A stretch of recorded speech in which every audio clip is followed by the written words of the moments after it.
We're going to open up the show by noting an anniversary. It was 33 years ago today. A groundbreaking win for the rights of millions of Americans was made law. July 26, 1990, the Americans with Disabilities Act, the ADA, was signed into law, making equal access to employment, transportation, public spaces, and more a legal right.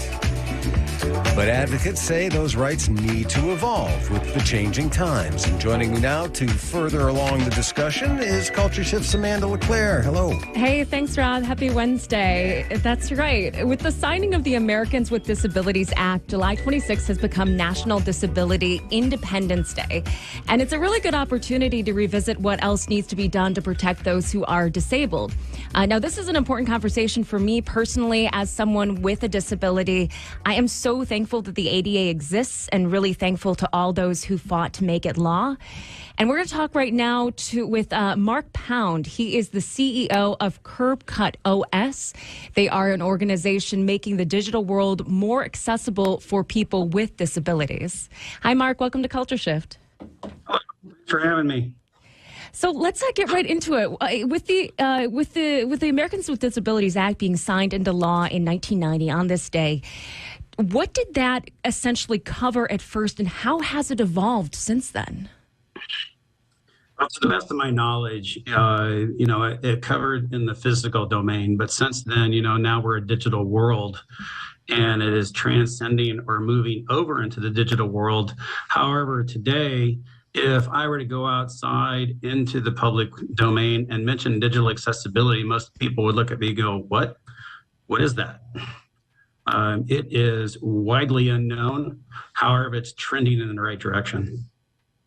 Well, let's get into that a little bit more. So the Americans with the Disabilities Act, people would note that it made sidewalks be changed, so people who have that physical disability of walking, they could be able to access more places. It protected employment rights for a lot of different people and opened up a lot of different opportunities in that way.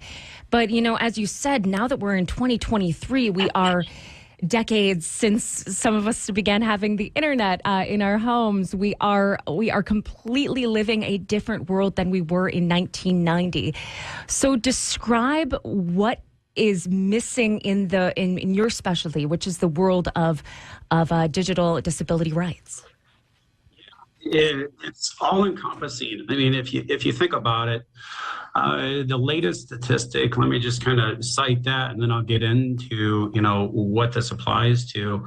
The latest statistic: 96.1% of digital content globally is not compliant. It's a huge number. Education and government is not immune to it either. And so what is digital accessibility? We go into websites, apps, documents, even design, and basically audit, remediate, and maintain those digital assets. And then, for example, if someone has a screen reader or voice recognition, if the navigation isn't set up correctly, it's not going to work for them. If there's a color contrast issue, people are not going to be able to see the colors and be able to differentiate between that on any of those digital assets. And it just keeps going on and on beyond that. But I think those are the high-level key points. No, Mark, I'd love to give you some more specific examples of why you created your organization to push for rights for digital disability rights. So go into more specific examples, something that you come across in your day-to-day life, maybe. Day-to-day life, I've got an invisible disability. I live in chronic pain. I've got a lot of spine problems. So I don't necessarily deal with anything directly other than have to have a very ergonomic office. However, we do employ people with disabilities, and, they can't use a mouse. They have to use a keyboard. And if that's not set up correctly, they're not going to be able to navigate a website. We've had other instances to where people go to a website and try to navigate it just through voice recognition or a screen reader. They can't do it because they can't navigate. It gets stuck and they cannot do anything beyond that. I hope that helps give a little bit more definition around that. Yeah, for sure. And your story is interesting because you were someone who was an athlete in high school, and then you had a near fatal car collision, and then you suffered a lot of different, a long road to recovery, from my understanding, Yes. since then. Yes, and that's where my passion comes from being a quadriplegic on the football field in high school. Luckily, I recovered. I never told anybody about it because I didn't want to be perceived as weak. And so I didn't want society to push me aside. Years later after that, I got into a car accident where the witnesses thought we were dead. And really what ended up happening to me was it exacerbated those nerve issues. I ended up with cervical fusion. I ended up with an impinged disc in my thoracic and 2 bulging discs and a torn disc in my lumbar. And I lived in chronic pain, severe chronic pain for 10 years. And I made a decision. I'm going to own it instead of it owning me. And it was a long, huge journey. And I had to fight every day to get back to where I am today. But what that taught me was, just because if we're not born with a disability, the likelihood we're going to end up with one, even low vision later in life, is fairly high. And just because you don't fit within a box of society, you shouldn't be disadvantaged. We only get one chance at this life. There's no reset button. So everybody should have the ability to enjoy this journey. We're talking to Mark Pound, CEO of CurbCutOS, an organization making the digital world more accessible for people with disabilities.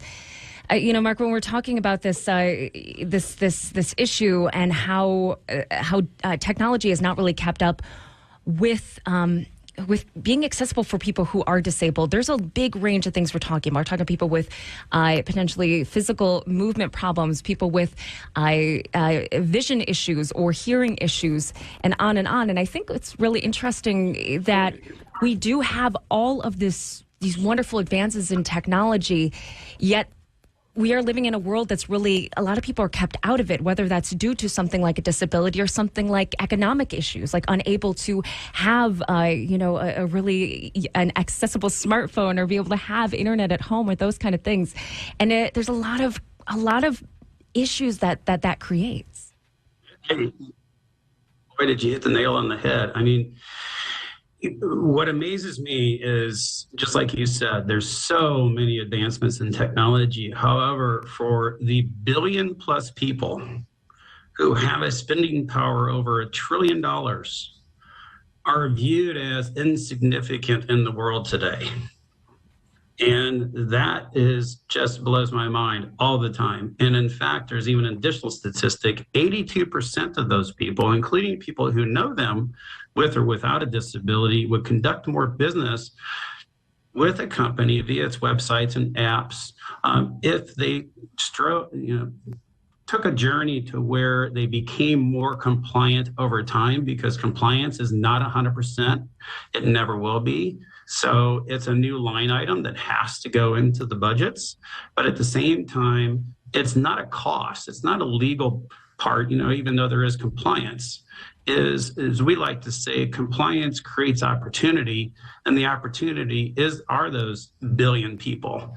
I'd also like to add to that too is the other thing that society I've come across is when you say somebody with a disability, the first thing that society likes to think of is, lack of a better term, the poster child person that's disabled. What they don't realize is the aging population. Even when all of us end up getting older and our vision starts to deteriorate, that's a disability.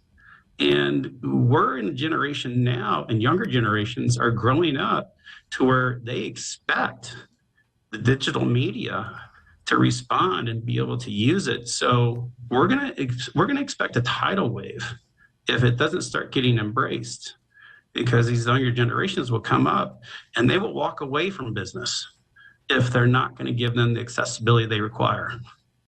Yeah, that's an interesting point to raise because we're kind of pretty mean to older generations and how that they aren't adapting to technology the way millennials and under have been. But as we do get older and we're aging out of that target demographic for a lot of these companies and these tech companies, I think it's going to be a huge issue. We're seeing that you're just not able to interact with it in the same way you were when you're 30.